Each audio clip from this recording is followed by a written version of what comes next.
Yo, what's going on, everybody? It is Straight to the Boston here. Today I'm back for episode number 13 of my Boston Bruins Be a GM series here on NHL 16.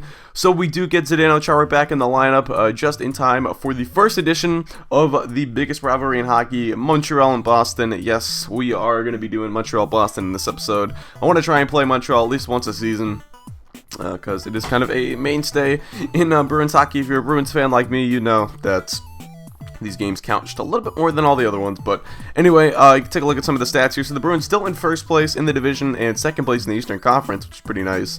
And you can see they were 22-9-3. Montreal only 16-13-1, I believe, and kind of struggling. But you know, they do still have Carey Price as the best goaltender in the game, so they can still be a very hard team to beat on any given night.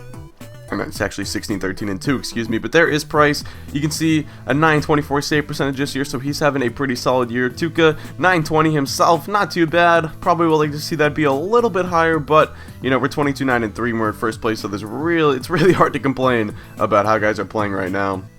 And we do get Zdeno Chara back. This is his first game back from his concussion, so we'll see how he does. Here we go, though. He is going to set the tone early on this big hit right there. That is the way to set the tone in a rivalry game. Now, here we go. Montreal with the puck. This is Zach Kassian. He's actually going to get hooked on the play, and Montreal will get the first power play of the night. We've seen it all before. Death, taxes, and first call in Montreal is always going to go the way of the Canadiens. So Joe Morrow will go to the box, but luckily our penalty kill has been pretty strong all season. Farron tries to carry that one out, but it's Galchenyuk with a great chance, but he puts it by Rask and could not find the net. So a missed opportunity there for Alex Galchenyuk. Then take a look at the play by Bergeron, chopping that puck, getting it out of the zone.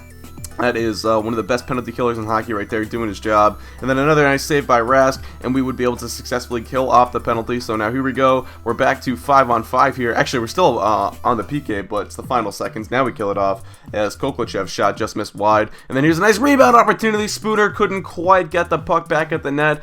And then Koklachev actually commits another penalty here, but we would kill that one off. So we're back to 5-on-5 at the end of the first, and we're finally going to get our first power play, as it's going to be another hook, this time on De La Rose of the Montreal Canadiens. So here we go, final seconds of the first period. It's Bergeron with it, gets it back to the D-man Barry, back to Bergeron, just to the right of the circle. They're going in, forehand score! Patrice Bergeron gets the Bruins on the board with the first goal of the night. Take a look at the replay. Simple backhand forehand, and just squeezes it in between the area between Price and the post. So end of the first, that would do it, and we take a 1-0 lead into the break. That is a nice momentum changer right there. Not that Montreal really had any momentum to begin with, but if you can score a goal like that at the end of the first, that is really demoralizing for a team to go into the break like that. So that was a pretty nice goal by Bergeron. Now early in the second, here we go. It is Kassian with the puck carrying behind the net. He gets in front of Buchanan, shot saved. Kassian now gets the rebound behind the net, in front again to one of his teammates, but that one was saved once again by Rask. He's having a pretty nice night so far. Now it's Kevin Hayes with the puck. He's gonna fire one, but a glove saved by Carey Price. Price has such an amazing glove. I remember when the Bruins played the Canadiens in the playoff series a couple years ago. It was a hashtag on Twitter started about that cocky Carey glove saves, because he was just making them look too easy. But there we go, Jimmy Hayes on the cross crease gets our second goal of the night, as that was a nice feed from, I believe this is Koklachev, who is really playing well right now. And that sort of brings me into something I kind of want to just post quickly. I've talked about it before, if I did want to trade a forward for a defenseman at some point before the trade deadline. And I still think I want to do that, because we sort of have a depth of forwards. We've got guys playing on a fourth line that probably don't need to be fourth liners, like Jimmy Hayes and Alexander Koklachev. It's Andrew Ference with the snipe from the point. Top shelf, where mama hides the cookies, and it's 3-0 Boston. But back to what I was saying. So if we did trade a forward, which forward do you think I should move? I think the candidates would probably be Brad Marchand, only because he's in the last year of his contract.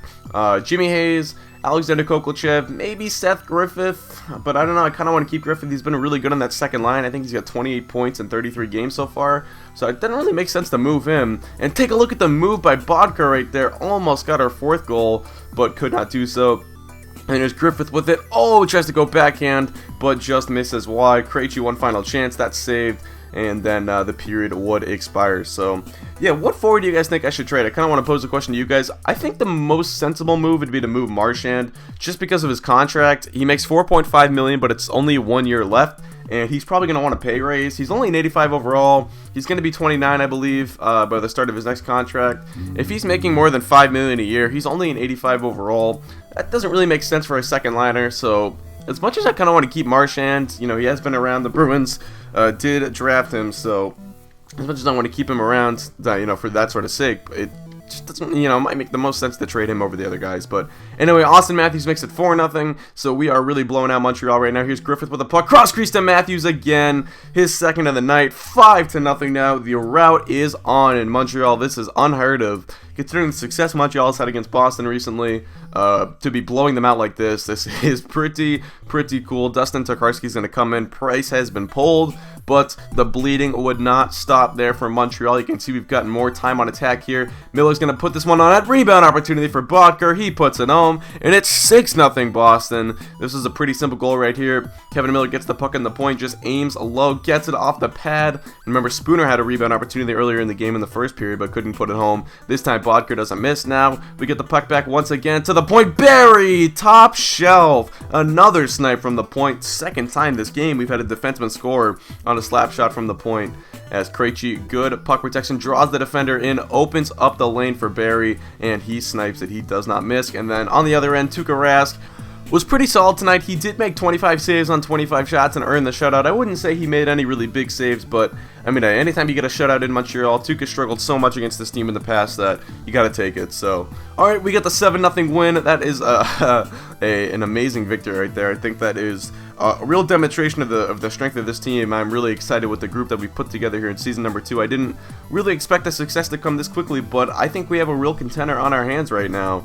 And you can see that as a sight that will hold 7-0 in Montreal. You're not going to see that too many times. But there you go. Take a look at the final stats. We outshoot them 32-25. Not a huge margin, but our time on attack was more than double what theirs was. Barry's your first star. Rask is the second. And Austin Matthews with his 2 goals was the third. Alright, that is going to do it, guys. Hope you did enjoy. Thanks for watching, and I'm out. Peace.